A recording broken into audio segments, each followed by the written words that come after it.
Hello, how are we doing here? This is Mike again, and we're going to continue on our discussion about our this is not good, differential equation section, a differential equation section.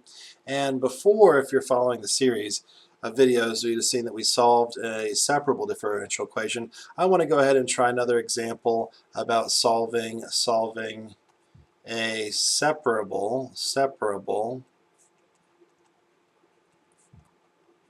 differential equation. So let's go ahead and look at this example of y times x plus 1 times dy dx is equal to x times y squared plus 1. So if you want to pause the video at this point and try to evaluate this on your own, I highly encourage it. But in the meantime, if you want to just watch this through, that's your choice as well. So as you advance through calculus and you get into differential equations, or if some of you are in differential equations, you're watching this, there are a lot of different types of differential equations, and there's different mechanisms to solve them. But for right now, I'm just going to go ahead and tell you this is separable, and you're able to isolate your y's and your dy's on one side and your x's and your dx's on the other.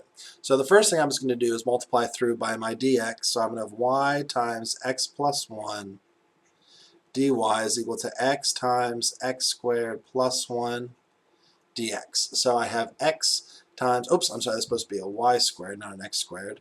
That's going to be a y squared plus 1 dx. So now I'm going to go ahead and divide both sides by x plus 1, divide both sides by y squared plus 1. So we're going to have y dy all over y squared plus 1 will equal to x times dx all over x plus 1. And here's where I know that this is separable. We were able to get our y's and dy's on one side and our x's and dx's on the other side. So now, since we've separated this in order for us to solve, we're just going to go ahead and integrate both sides. We're going to go ahead and integrate both sides. So there's going to be two different techniques that we're going to use to integrate.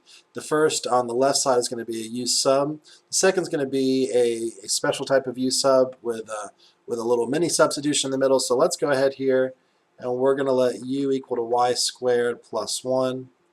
Then our du is 2y dy's. So we see here, this is my value of u. I'm missing a value of 2 inside the integral, so I multiply by 1/2 outside the integral. So this will really equal to 1/2 integral of du over u. And this will be equal to 1/2 times the natural log of the magnitude of y squared plus 1. Y squared plus 1. And that's going to be the integral of this guy over here. And we know that that's going to have to equal to this integral. So now if we want to solve this integral, let's do a little separate integration over here. So we're going to let u equal to x plus 1. Then our du will equal to dx. And notice here, this one's a little bit more complex because our du is strictly equal to dx, and we still have this value of x in our numerator. So what we're going to have to do is recognize that if we subtract 1 on both sides of this relationship of u and x, we would have u minus 1 is equal to x. So all I did was subtract 1 on both sides, and now we know x is equal to u minus 1.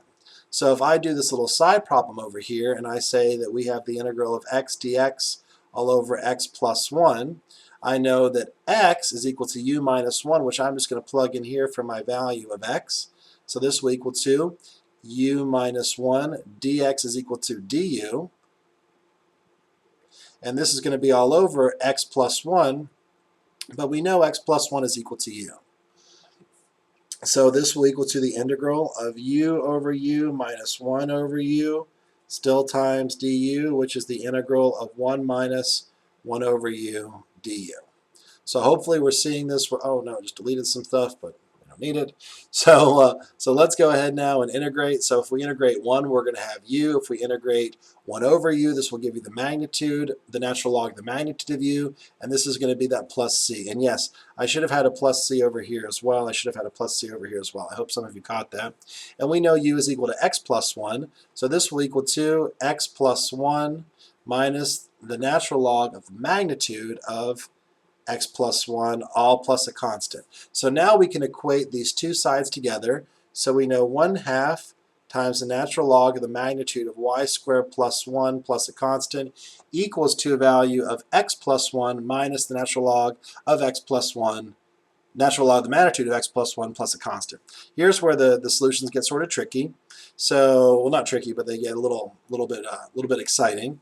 So here, if we have 1 plus a constant, hopefully we recognize that 1 plus a constant is going to give you another constant. So this is going to be x minus ln of the absolute value of x plus 1.